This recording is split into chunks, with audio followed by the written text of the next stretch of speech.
Bonjour à toutes et à tous, j'espère que vous allez bien. Aujourd'hui, on se retrouve pour une nouvelle vidéo et dans cette vidéo, j'avais envie de continuer ma série sur les tutos en fait de l'outil SEO Ranking, qui est donc l'outil que j'utilise au quotidien pour gérer les projets SEO de mes clients, mais aussi pour mes propres sites. Et aujourd'hui, j'ai envie de vous montrer ce que SEO Ranking peut vous apprendre sur la stratégie SEO de vos concurrents. Donc si vous êtes prêts, on démarre tout de suite.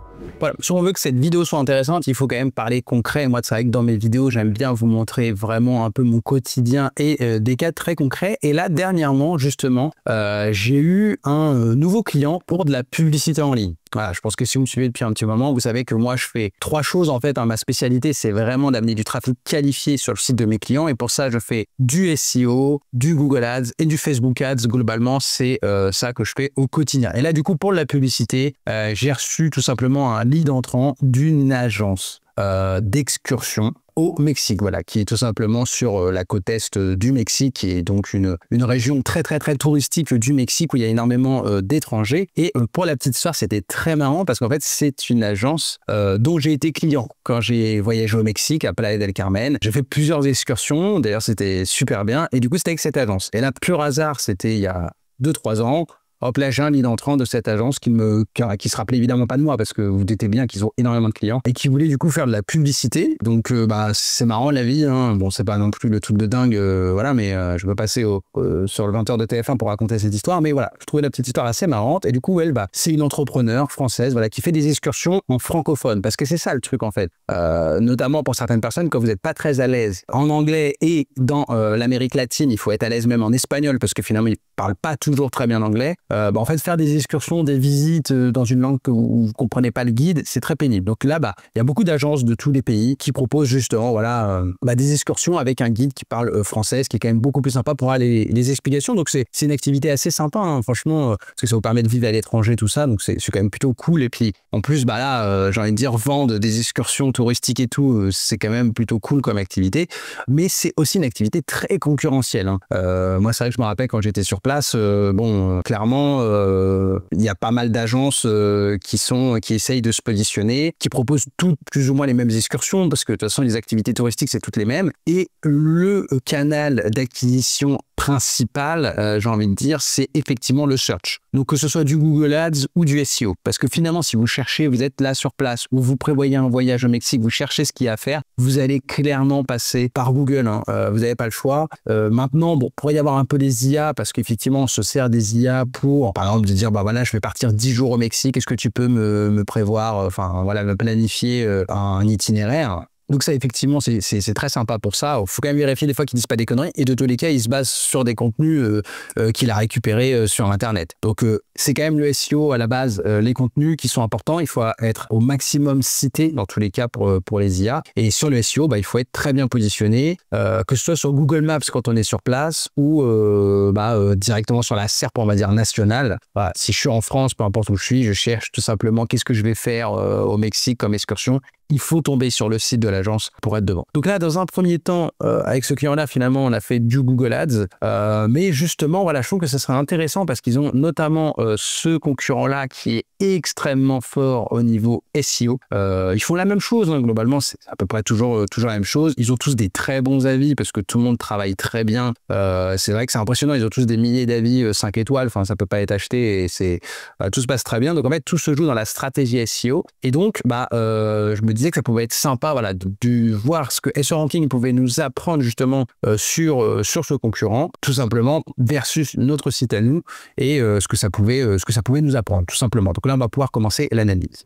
Ok, donc là, on va commencer tout de suite. On va aller tout simplement dans SEO Ranking. C'est très simple. Vous avez un onglet, un lien aux recherches concurrentielles. Alors en vérité, c'est pas nécessairement que pour analyser les concurrents, vous pouvez aussi analyser votre propre site. Donc par exemple, ici, si on prend le site du client, voilà, on peut avoir une analyse globale. Et on va tout de suite comparer dans un autre onglet le site dit simplement du concurrent qu'on veut analyser. Ce qui nous permet très vite en fait de pouvoir faire une comparaison déjà au niveau des performances. Donc on voit que nous finalement notre site, en sachant que là il y a quand même une vocation internationale dans le sens où finalement le site doit ranker au Mexique sur les recherches francophones et en sachant que le marché francophone, attention, c'est pas que la France, c'est les Français, les Belges, les Québécois notamment. Et du coup, effectivement, le site doit aussi ranker en France, hein, bien entendu, mais aussi au Québec, en Belgique, en Suisse, etc. Parce que finalement, les clients peuvent être internationaux, hein, les touristes, même si, on va dire, il y a certains pays, par exemple, bon, les Québécois vont avoir plus de facilité avec l'anglais, mais comme je vous disais, la spécificité, enfin, peut-être pas avoir une spécificité, parce que c'est grand quand même, l'Amérique latine, et c'est que finalement, des fois, l'anglais est pas si simple que ça. Pour les locaux qui parlent plutôt espagnol et qui parfois parlent pas très bien anglais, encore qu'honnêtement, dans Yucatan, au Mexique, c'est tellement touristique que les gens parlent quand même assez bien anglais. On va faire des généralités. Ils parlent peut-être plus anglais que nous en France, mais c'est parfois compliqué. Donc, tous les francophones, même qui sont très bilingues en anglais, peuvent être intéressés par une agence qui parlera français parce que eux, potentiellement, ils parlent pas espagnol. Hein. Clairement, je pense que, je ne sais pas si les Canadiens apprennent énormément l'espagnol. Peut-être certains, mais pas tous en tout cas, c'est sûr. Donc du coup, là ici, si on regarde, nous, effectivement, bon, on a un ranking sur la France, on a un trafic organique de 519, on a 1800 mots-clés, domaine trust de 18, et si on regarde le concurrent, finalement, ce qu'on peut voir, donc, si on compare, lui, il a un trafic organique estimé sur la France uniquement, hein. Après, on peut faire mondialement aussi. Tac. Okay, donc mondialement, il a donc un trafic organique de 13 000 visiteurs. Ça reste une estimation de ce ranking, évidemment. Ça se trouve, il a peut-être 50 000 visiteurs, ça se trouve, il en a 5 000.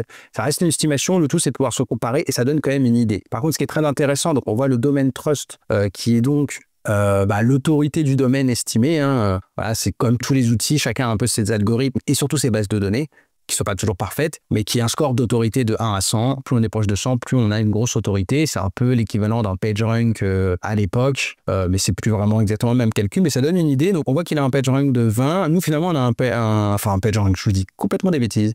Un domaine trust de 20, donc une autorité de domaine de 20.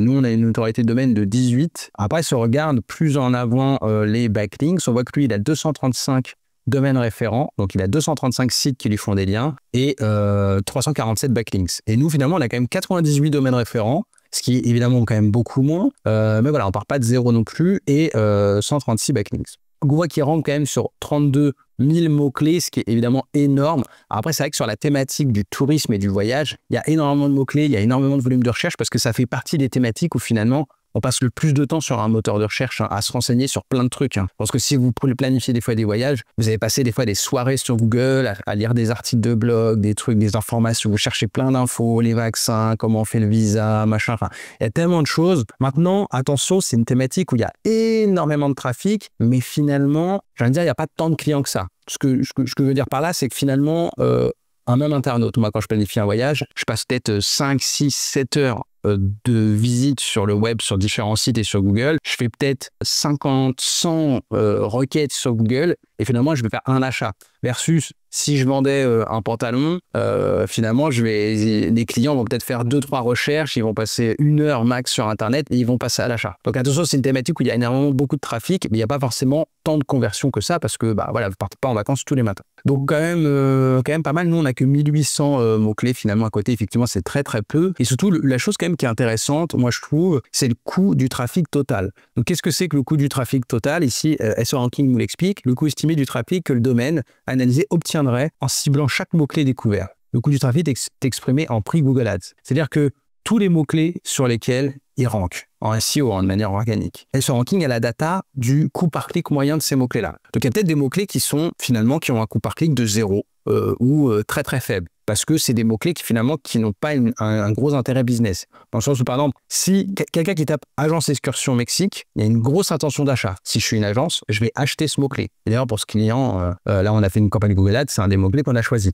Parce que si je cherche une agence d'excursion, je me dis, l'internaute, il cherche vraiment quelqu'un. Là, il est prêt à réserver quelque chose, il veut un conseil, il veut acheter quoi. Donc là, je vais payer cher. Les coûts par clic vont être élevés sur Google Ads. Versus le mot-clé Visa Mexique, où finalement, bon, ça peut être intéressant, mais la personne qui tape ça, elle est encore au tout début, clairement, de son voyage. Je vais pas acheter ce mot-clé-là, parce que si je lui redirige vers un contenu qui lui explique comment avoir un visa au Mexique, pour lui dire mais au fait, alors voilà, le visa, c'est pas très compliqué, tu fais ci, ça, mais au fait, je vends aussi des excursions. En fait, la personne là, elle est pas prête. C'est pas la soirée où il va réserver des excursions. Il y a peu de chance en tout cas. Donc là, ce mot-clé-là, sur Google Ads, il va avoir un faible coût par clic, forcément. Et donc du coup, ici, lui, il fait tout simplement une estimation sur tous les mots-clés SEO sur lesquels on rank, en fonction des mots-clés, s'ils ont un coût par clic Google Ads élevé, ça veut dire que globalement, c'est l'économie que le site a fait. Donc après, ils essaient d'estimer, ils disent, ce mot-clé-là, s'il a un CPC de 3, il a tant de volume de recherche et le site il est positionné deuxième, donc en moyenne il doit obtenir tant de clics, ça reste évidemment très estimatif, mais le but c'est de comparer aux autres sites, et finalement voilà le coût total de son trafic, ce qu'il devrait payer en Google Ads. Donc mine de rien, 3200 €, c'est quand même pas mal. Ça veut dire que clairement il rank sur des mots-clés intéressants. En fait, parfois vous pouvez avoir des sites où ils ont beaucoup de trafic organique et de mots-clés, et finalement ils ont un coût du trafic très faible. Ça veut dire qu'en fait ils rankent sur des mots-clés qui ont peu d'intérêt business, on va dire, réel. Donc ça peut quand même être une stratégie hein, qu'on veut, mais voilà. Bon, nous, typiquement, on est à 169 €, ce qui veut dire, alors on rank évidemment sur beaucoup moins de mots-clés, donc c'est logique. Ça permet d'avoir quand même une idée un peu de ce qu'ils font.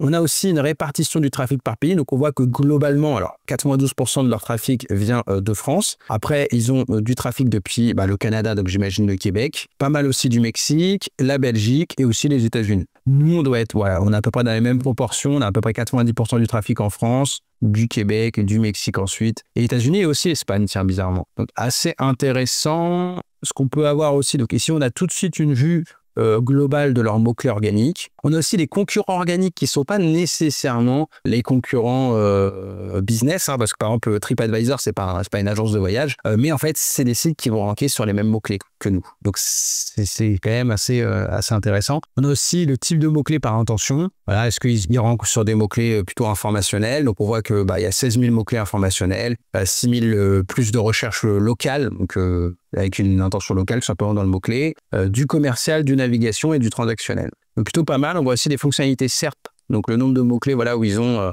par exemple les avis qui s'affichent, hein, les features de snippets, la répartition du classement des mots-clés organiques. Donc on voit qu'ils ont quand même pas mal de mots-clés en top 5, 3500 mots-clés en top 5, c'est vraiment assez impressionnant. Si on compare à nous, on a 209, donc évidemment beaucoup moins. Voilà. Donc après, ils ont peut-être aussi plus de sites, enfin plus de pages, je veux dire. La répartition des concurrents organiques, les pages les mieux classées. On va aller voir un peu plus en détail après tout ça, mais voilà, on peut voir un peu les pages qui obtiennent le plus de trafic, et ça peut être très intéressant. Parce que vous voyez, en fait, moi, si je veux les recopier, je peux aller voir tout simplement les pages vraiment qui leur apportent vraiment du trafic. Alors après, ce qui serait intéressant, ce serait de voir les pages qui leur apportent des clients. Mais voilà, c'est quand même intéressant. Après, on peut voir aussi, on a des rapports Google Ads. Hein, sur Ranking analyse aussi la présence sur Google Ads sur les mots-clés. Et donc, du coup, on peut voir un peu, tout simplement, les mots-clés qu'ils achètent et les positions sur lesquelles ils étaient en Google Ads, le taux de concurrence, le coût par clic moyen. Donc, toujours intéressant, ça. Les concurrents aussi, du coup, payants, donc sur Google Ads. Mais après, c'est vraiment les informations sur le Google Ads, en fait, tout simplement. Donc, voilà, il y a beaucoup de Get Your Guide, d'ailleurs, comme concurrent, forcément. Get Your Guide, ils prennent une grosse commission. Hein, c'est pour ceux qui ne connaissent pas, en fait, ça met en relation une marketplace qui met en relation les agences, les guides, etc., locaux, avec des touristes. Et puis, du coup, ils se prennent une commission, quoi. C'est un peu le Uber Eats du tourisme, on va dire. Donc, voilà, déjà, pour ce premier rapport un peu global, on va aller voir en détail quelques rapports pour voir vraiment des choses intéressantes qu'on peut apprendre sur le concurrent. Mais déjà, comme vous pouvez voir, là, on a déjà énormément d'informations sur leur stratégie. Ok, donc tout de suite, on va aller voir la liste de leurs mots-clés. Donc là, ici, vous avez tout simplement le détail des mots-clés classés de celui qui leur apporte le plus de trafic à celui qui leur amène le moins de trafic. C'est-à-dire que en fonction du mot-clé et de son volume de recherche, qui est ici, et de la position du site. Par exemple, ils se disent, bon, ok, si le site est premier, en moyenne, il doit obtenir tant de pourcents de taux de clic, et donc, ça doit leur apporter tant de visiteurs. Et donc, vous voyez ici, c'est cette colonne-là, en fait, sur laquelle c'est basé. Donc, on voit que, par exemple, ce mot-clé-là leur apporte, d'après SEO Ranking, 138 visiteurs. Ça reste extrêmement estimatif. Ça se trouve, c'est plus, ça se trouve, c'est moins. Ce qu'on peut voir surtout, c'est qu'ils sont effectivement en position 1. Du coup, on a les commentaires, on a une image, et du coup, ils sont en position 1. Donc, bon, on peut essayer. Hein, tac. Alors, après, je sais pas, oui, là, je suis sur la France, donc c'est bien.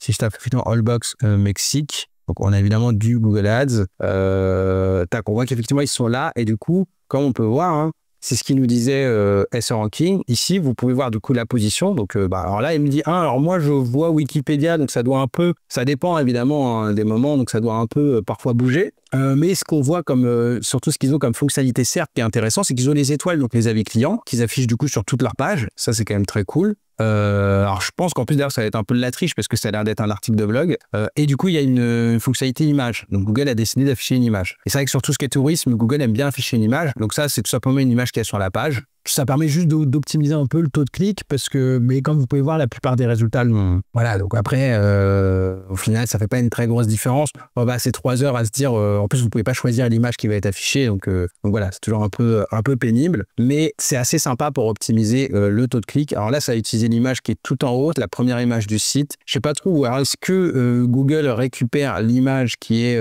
comme image des réseaux sociaux? Je sais pas. Bon, en tout cas, c'est quand même assez intéressant. On voit l'intention de recherche, tout simplement, du mot-clé. Donc, on voit qu'ici, c'est du mot-clé informationnel. Effectivement, Allbox Mexique, quelqu'un qui tape ça, c'est juste vous renseigner ou vous dites, tiens, j'ai entendu parler de ça, je veux voir à quoi ça ressemble. Donc, effectivement, on peut voir qu'il y a un coût par clic moyen de 32 centimes, une concurrence de 0,05. Là, je sais plus, c'est la concurrence. Ouais, vous voyez ici la formule en fait qu'ils utilisent au niveau de la concurrence Google Ads. Et surtout, en fait, on peut voir ici les difficultés des mots-clés. Donc là, c'est une difficulté SEO qui est estimée par SEOranking. Et franchement, c'est plutôt bien fait. Et donc, du coup, ce qui peut être parfois intéressant ici, c'est de jouer avec les fits. Si vous voulez recopier leurs mots-clés et que vous démarrez, clairement, eux, ils ont peut-être, ils sont là depuis très longtemps, du coup, ils ont une certaine antériorité, en plus, ils ont peut-être beaucoup de backlinks, etc. Donc, vous n'allez pas pouvoir ranker sur les mêmes mots-clés que eux. Donc, du coup, des trucs qui peuvent être intéressants, par exemple, c'est de filtrer et de mettre une difficulté, par exemple, de 0 à 30 pour ne voir plus que les mots-clés. Les mots-clés, en fait, pas trop concurrentiels. Du coup, à chaque fois, ça vous met aussi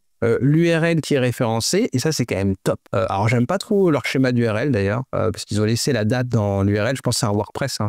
Et du coup ils ont laissé, vous voyez, on voit ici, alors je peux pas augmenter, mais vous voyez 2024 04 18, bon j'aime pas trop parce que si jamais ils mettent à jour l'article, moi des fois j'aime bien mettre à jour les articles parce que il y a toujours des choses à mettre à jour, du coup on va changer la date de publication pour le faire repasser devant, mais du coup là en fait on verra toujours la date de publication dans l'URL. Ou alors, sinon, on va voir qu'ils changent l'URL de l'article et du coup faire une redirection 301. Et si cet article recevait des backlinks, c'est toujours un peu dommage. Donc du coup, après, ça permet vraiment de voir ce qu'ils faisaient. Et là, clairement, on voit que l'article de blog, c'est quand même franchement plutôt du beau travail. On peut analyser un peu voilà, leur SEO. Donc là, bon, c'est pas du SEOranking, mais on voit qu'ils ont une title qui est plutôt bien, guide 2025. Bon, ce qui est dommage, c'est que dans l'URL, tu vois que c'est 2024, donc guide 2025. Après, ils l'ont peut-être remis à jour, mais voilà. Comme quoi, il faut faire très attention au schéma d'URL. Bon, c'est pas hyper grave, mais bon, c'est toujours un peu gênant. Maintenant, vu que c'est un site qui est là depuis longtemps, c'est un peu embêtant pour eux d'aller changer. Mais du coup, effectivement, ils ont une très belle stratégie de blogging. Ils mettent même des petites Google Maps. Donc franchement, en termes d'articles de blog, si vous cherchez à voyager, ça, c'est le type d'article de blog où clairement, on est hyper friand.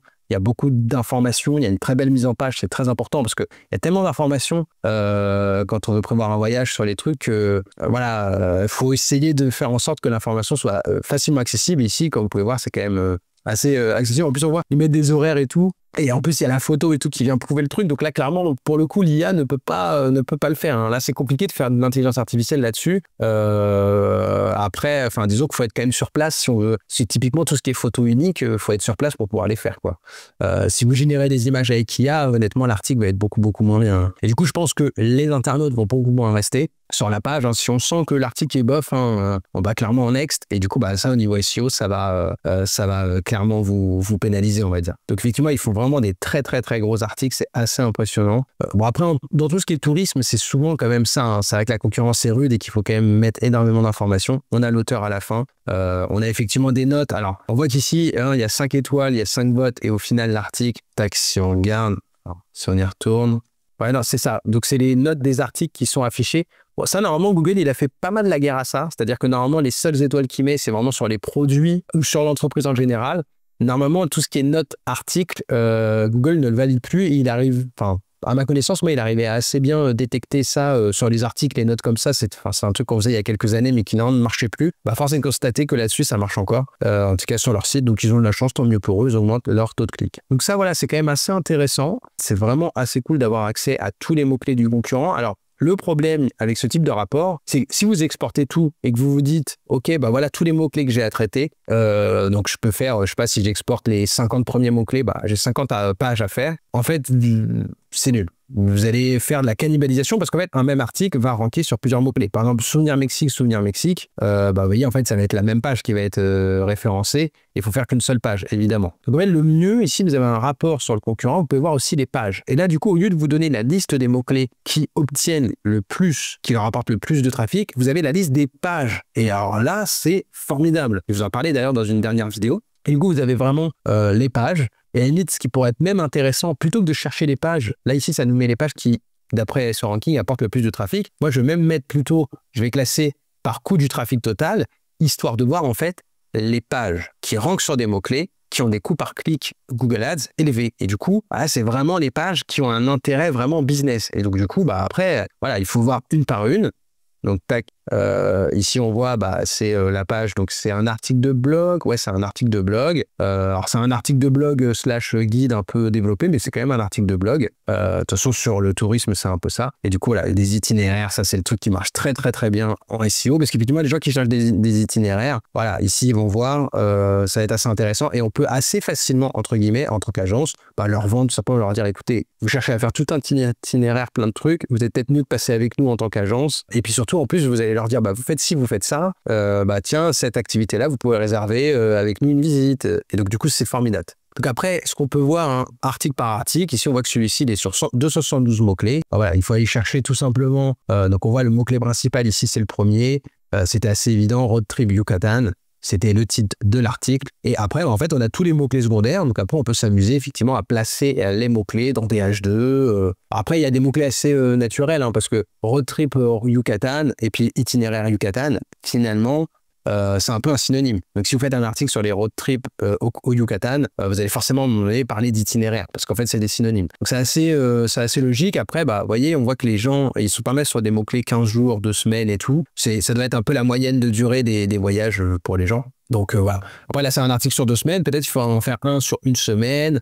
Après, les gens de la francophonie, c'est toujours un peu loin le Mexique. Donc, généralement, ils restent quand même assez longtemps au Mexique. Mais voilà, pourquoi pas faire des articles aussi avec des durées plus courtes. Donc, du coup, c'est quand même hyper intéressant de voir vraiment les pages principales. Et ça, c'est vraiment trop, trop bien. Donc, après, il y a d'autres apports au niveau des mots-clés. On peut voir les concurrents SEO. En fait, c'est tout simplement les mots-clés qu'ils ont en commun. En fait, les sites, moi, si je rank sur 30 000 mots-clés, ici, SEO Ranking va me mettre tout simplement les sites qui ont le plus de mots-clés en concurrence, donc qui rankent sur les mêmes mots-clés que moi. Mais évidemment, TripAdvisor, ils ont peut-être 10 milliards de mots-clés de plus que moi, parce que moi, je suis que sur le Mexique, alors que TripAdvisor, c'est sur tous les mots-clés. Donc, éventuellement, on peut essayer de décocher un peu les gros sites principaux et essayer d'aller voir les sites plus spécialisés comme Voyage Mexique, mexiquevoyage.com et comparer vraiment avec des vrais concurrents business en fait à moi qui me ressemblent. Et donc voilà, ici ça permet d'avoir un peu une idée, une comparaison de ce site. Alors on voit que nous, notre site à nous, il était même pas référencé, donc voilà, mais voilà, le but c'est d'analyser le concurrent, c'est pas d'analyser notre site, mais ça permet de voir en fait où est-ce qu'on en est. Donc on voit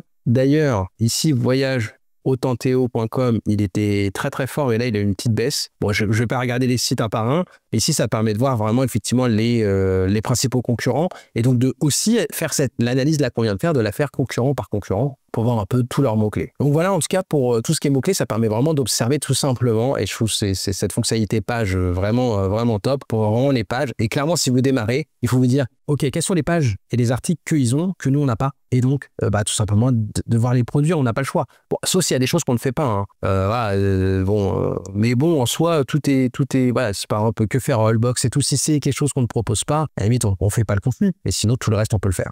Deuxième chose super intéressante qu'on peut analyser sur les concurrents avec SEO Ranking, c'est donc tout ce qui est backlink. Donc, si on va chercher dans les domaines référents et les backlinks, tac, on va nous générer tout simplement un rapport. Et là, ça nous permet vraiment de voir en fait l'évolution de leur netlinking. Donc, on voit, comme j'avais dit au début, le domaine trust, donc l'autorité du domaine sur une échelle de 1 à 100, qui est à 20. Donc, c'est toujours intéressant pour comparer, mais en vrai, moi, je m'attarde pas trop sur ces sujets-là.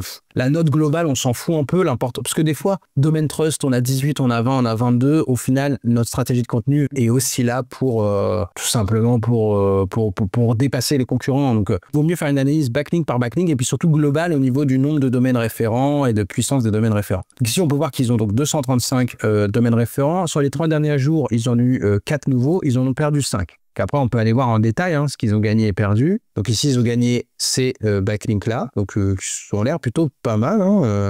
L'avis de partir.com sur cette agence. Donc visiblement, comme on peut voir, là, c'est quoi? Partir.com, tac, tac, ça leur fait effectivement un lien. À mon avis, alors je sais pas m'inscrire. Qu'est-ce que c'est que ce site partir.com? La plateforme pour parler voyage. Donc, je sais pas trop comment. Alors, est-ce que c'est un partenariat? Est-ce que c'est un article sponsorisé? Effectivement, ouais, ils ont un truc meilleures agences. Donc je pense qu'on doit pouvoir éventuellement s'inscrire. Ouais, ah ouais, très intéressant. Donc à mon avis, ouais, en plus le OK, ouais, c'est ça. On voit, il y a on le voit pas, mais en fait quand on clique, le lien ici est apparemment il doit y avoir un peu d'obfuscation, mais on voit après il y a un UTM. Donc à mon avis, on peut payer pour être référencé là-dessus. Et donc, ça leur fait un lien. Donc, toujours intéressant. Alors après, si ça coûte 10 000 € d'être inscrit, voilà, c'est pas que pour le lien non plus. Hein. Mais c'est toujours intéressant. Qu'est-ce qu'ils ont là? Social Trend Mexique. Bon, là, c'est juste une image qui a été faite. Donc, c'est pas toujours des backlinks de ouf. Donc, je sais pas s'ils ont vraiment une stratégie SEO avec du netlinking tous les mois. Bon, ça, vous voyez, ça, c'est le genre de backlink que tout le monde obtient. C'est pas eux qui vont chercher à l'avoir. Hein. C'est vraiment nul, c'est moche, c'est du spam. Mais tout le monde obtient ce type de lien, donc on s'en fout. Après, on voit qu'ils en ont perdu 5.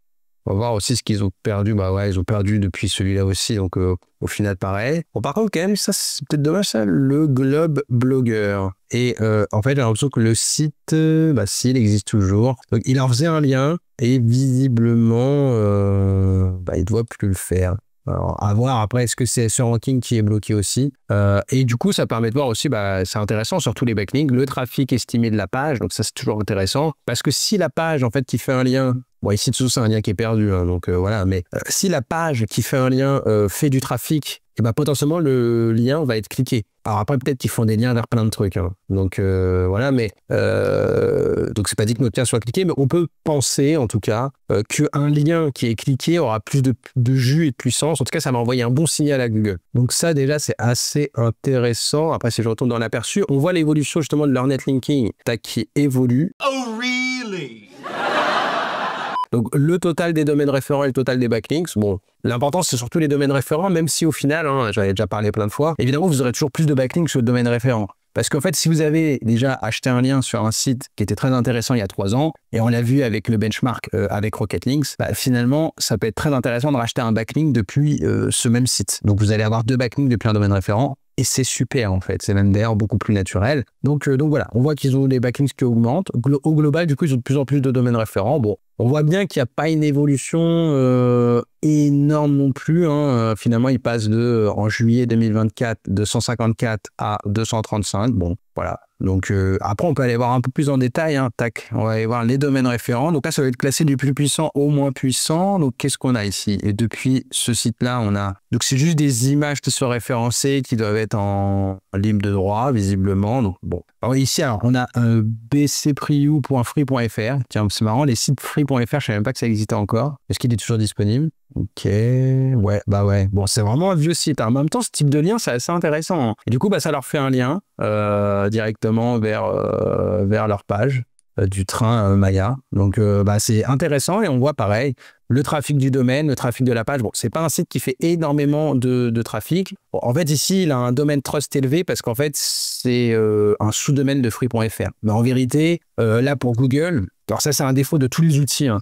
Du coup, en fait, l'outil considère que le sous-domaine bcpriou.free.fr récupère une partie de l'autorité de free.fr. Alors, en fait, si c'était vraiment un sous-domaine considéré comme un sous-domaine de free, oui, mais là, clairement, c'est des sites créés par des particuliers. Donc, en fait, pour Google, ça récupère pas l'autorité. Enfin, en tout cas, on peut penser que ça peut récupérer une partie, mais ça récupère pas nécessairement toute l'autorité. Voilà, en vrai, c'est pas un lien si important que ça. Par contre, alors, on voit qu'ils ont des liens.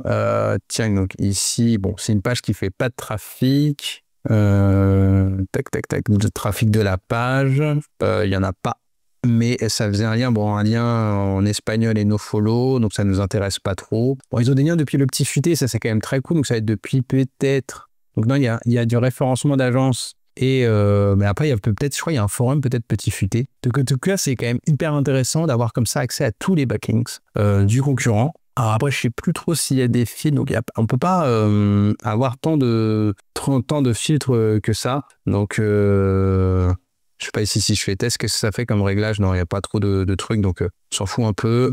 Tac, on le supprime. En tout cas, ça permet, voilà, ok, on peut filtrer, effectivement. On peut exclure des domaines, on peut classer les domaines trust. On peut aussi classer par pays, donc c'est quand même assez intéressant. Donc moi, j'aime bien en fait cette fonctionnalité, voilà, de pouvoir aller copier justement les backlinks du concurrent. On peut voir aussi les répartitions des angles. Donc on voit qu'ils ont alors, beaucoup de liens où il n'y a pas de texte, donc c'est peut-être des images. Ils ont beaucoup d'angles non optimisés, donc ça c'est top. Ils ont plutôt un profil de backlinks assez sain, hein, parce qu'on a l'URL du site. Alors ils ont dû changer d'adresse parce qu'il devait avoir Pixel. Donc Pixel Riviera, ouais, ça fait une redirection. Je pense que j'ai dû changer le nom de domaine à un moment donné. Donc c'est plutôt, voilà, plutôt bien. Ils avaient des... Donc après, ils ont mis, on va dire, un EMD, Excursion Riviera Maya, bon, voilà. Et sur leur nom de marque. Et après, ils ont quand même quelques backlinks, mais finalement pas trop, sur des angles un peu plus optimisés. Mais du coup, c'est vraiment très très simple comme profil de backlinks. On voit aussi les pages qui récupèrent le plus de backlinks. On voit que la page d'accueil, voilà, c'est celle qui obtient le plus de liens, ce qui est tout à fait logique. Ouais, ils ont pas mal de liens aussi vers des images. Bon, ça, c'est pas forcément les liens les plus puissants, mais on voit qu'ils ont, pareil, une stratégie de netlinking qui, à mon avis, est plutôt naturelle. À mon avis, ils doivent pas acheter énormément de backlinks. Et du coup, on peut voir aussi la répartition des IP. Donc, on voit qu'ils ont beaucoup de backlinks depuis des IP finalement qui sont pas françaises. Bon, ils ont quand même pas mal de liens français, donc c'est plutôt cool et qualitatif. Voilà, vraiment, ça nous permet d'avoir vraiment un regard en fait sur la stratégie de netlinking du concurrent. Donc après, je sais pas si on classe en nouveau et est-ce qu'on peut, les 6 derniers mois, regarder juste les nouveaux liens des 6 derniers mois pour voir un peu si on détecte de l'achat de backlink. Mais j'ai l'impression qu'en vérité, ils n'ont pas de stratégie vraiment de netlinking. Ou alors ils ont peut-être eu, mais bon, là on voit qu'en fait dans les nouveaux backlinks c'est beaucoup de trucs un peu pourris, donc ils n'ont pas décidé, et on voit bien d'ailleurs que ça les pénalise pas. Alors ici, tiens, il y a un lien depuis Futura Science, mais j'ai tendance à penser, je crois que Futura Science, je crois que c'est indiqué quand c'est un article sponsorisé, donc j'ai tendance à penser que le lien est naturel depuis... En même temps, quelles sont les villes à voir au Mexique? Ils ont un lien au début de l'article, et l'encre c'est le départ à de superbes excursions francophones au Mexique. Vu que l'encre est optimisée, quand même tendance à penser que ça, c'est une stratégie de link building par la rédaction Futura, publiée 14 janvier. J'ai un doute. Ça m'étonnerait qu'un article, en plus Futura Science qui parle du Mexique, à mon avis, c'est de l'article sponsorisé. Donc, il y a dû avoir un peu d'achat, mais plutôt ponctuel, visiblement. Tac, tac, tac. Donc ici, bon, ils ont des liens. Donc, depuis des forums, ça doit être des trucs peut-être uniques, enfin naturels, on va dire. Donc, assez qualitatif comme netlinking, finalement très peu d'achats, juste peut-être quelques partenariats sur certaines plateformes qui leur permettent d'avoir des bons liens. Alors après, je peux peut-être filtrer d'été de 20 à 50 pour éviter les trucs spammy. Encore que, ouais, on a pas mal de forums, donc au final, c'est relou. Donc voilà, allez, Ruin, ok. Donc tac, ça plutôt pas mal. Mais je pense que tout ça, c'est des liens naturels hein, depuis terre.tv. À mon avis, tout ça, c'est des liens naturels. Cette excursion, quoique...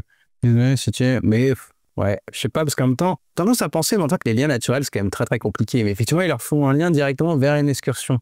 Et ça, c'est quoi comme site? Terre.tv. Bon, c'est pas des gens qui ont testé l'agence, quoi. Parce que quand c'est des blogs de voyageurs, et que vous savez, ça arrive, ils disent, ouais, voilà, avec ma copine, on a voyagé ici, ça, on est passé par telle agence et tout, vous faites un lien. Là, ça fait être naturel, mais depuis ce type de site, tendance à penser que c'est l'achat de liens. Donc effectivement, je pense qu'ils doivent avoir une petite stratégie de netlinking, plutôt qualitative, plutôt que quantitative, donc ce qui est plutôt bien, parce que de toute façon, ils ont énormément de trafic, donc clairement, ils font les choses très bien. Donc voilà, en tout cas, SEO Ranking nous apporte énormément d'infos sur la partie netlinking, et ça, c'est top.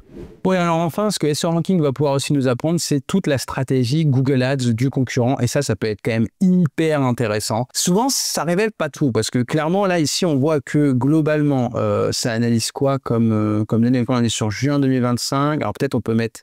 Est-ce que je peux mettre sur mai? Est-ce que j'ai le droit? Ouais. On voit que sur mai, ça considère qu'ils ont eu 55 visiteurs, qu'ils ont acheté 19 mots-clés, coût du trafic total 21 €. Bon, moi qui fais du Google Ads depuis pas mal d'années, c'est évident que ça, c'est pas... Enfin, ça révèle pas toute leur stratégie Google Ads. Alors, j'imagine qu'ils ne dépensent pas 10 000 € par mois de Google Ads, hein, évidemment, mais 21 €, c'est évidemment impossible d'avoir que 55 clics. Ça reste évidemment des estimations, en fait, de SEO Ranking. Mais bon, par contre, ça permet de voir, voilà, depuis combien de temps est-ce qu'ils font du Google Ads? Ils en font régulièrement, en fait, tout le temps. Alors après, on voit, tac, alors est-ce que je peux afficher un peu plus en termes de date? Mais je sais pas si, ouais, parce qu'après, non. Il va me mettre effectivement, je ne vais pas remonter plus loin, mais ce qu'on peut voir en tout cas, c'est qu'on voit qu'en juillet-août, c'est effectivement, il y a moins. Et en fait, ça, c'est très intéressant. Pourquoi? Parce qu'on a eu la même réflexion du coup avec mon client. C'est qu'en fait, juillet-août, c'est la période, en fait, des périodes de vacances. Les gens sont déjà sur place. Donc, les gens ne planifient plus un voyage. Donc, à ce moment-là, Google Ads, ça ne sert plus à rien. Parce que Google, c'est bien quand c'est de la planification. Et donc, à ce moment-là, ce qui peut être plus intéressant, c'est de faire de la pub, effectivement, sur Facebook, par exemple. Parce que voilà, vous êtes sur place, vous traînez sur votre téléphone. Ah, tiens, il y a une excursion et tout. Et Get Your Guide fait énormément ça. Donc, c'est assez intéressant. Ça révèle que eux, effectivement, le faisaient. Et du coup, après, ça nous révèle tout simplement tous les mots-clés sur lesquels il y a eu une annonce Google Ads. Donc, ça nous met, en fait, tout simplement tous les mots-clés Google Ads qu'ils achètent. Donc on voit la difficulté du mot-clé, bon, SEO on s'en fout un peu, l'intention de recherche, on voit la page surtout qui reçoit le lien. Donc on voit que ça redirige, donc vraiment le mot-clé, donc tout ce qui est Cyancan, ça redirige directement, tiens qu'est-ce que ça, ouais. M'en fous, ouais, je veux pas faire un audit de cette page-là. Qu'on voit que ça redirige directement vers cette page-là. Ils ont des très belles pages, on va dire, produits pour réserver les excursions. Moi, j'ai trouvé ça vraiment cool. Et donc, du coup, voilà, ils ont vraiment on va dire, un groupe d'annonces dédié à tout ce qui est Cyancan et qui redirige du coup vers la page Cyancan. Donc, c'est vraiment cool. Après, excursion Yucatan, ça va vers où? Donc là, ça va directement vers...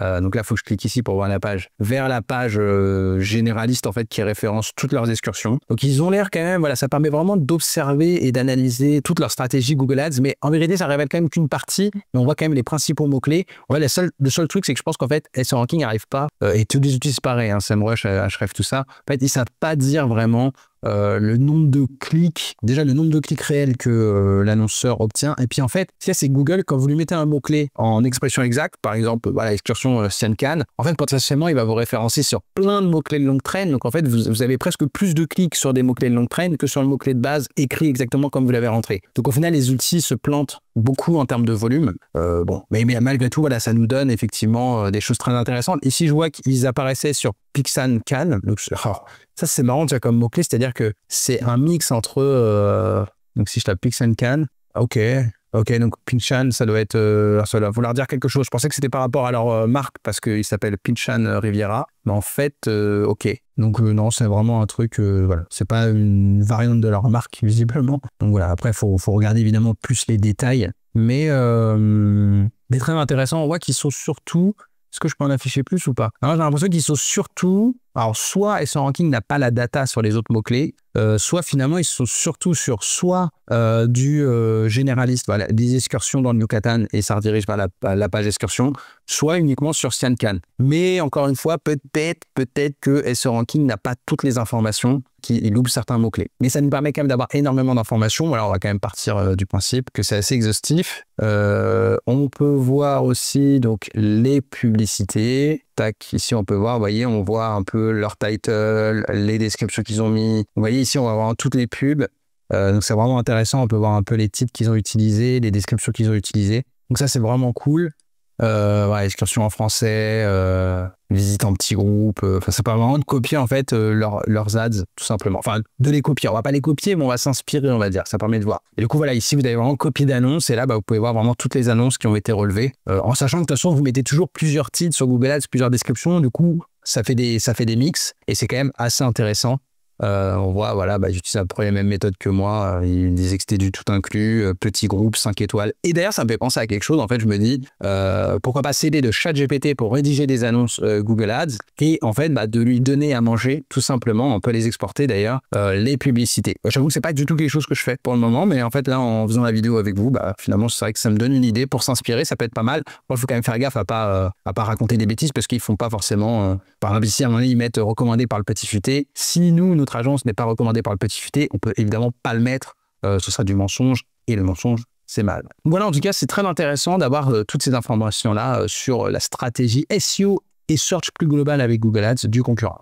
Et voilà, ça y est, c'est terminé. On a fait globalement le tour. Évidemment, il y a plein d'autres choses qu'on peut regarder, mais on a pu espionner, du coup, comparer déjà au global le SEO du concurrent avec notre propre site. On a pu aller voir en détail sa stratégie de contenu, donc les mots-clés sur lesquels il rank et surtout les pages qui lui apportent le plus de trafic SEO et surtout qui ont le plus de valeur Google Ads, donc qui lui apportent vraiment du business. On a pu aller espionner toute sa stratégie de netlinking, donc ça c'est quand même hyper intéressant et on a appris quand même pas mal de choses sur ce concurrent.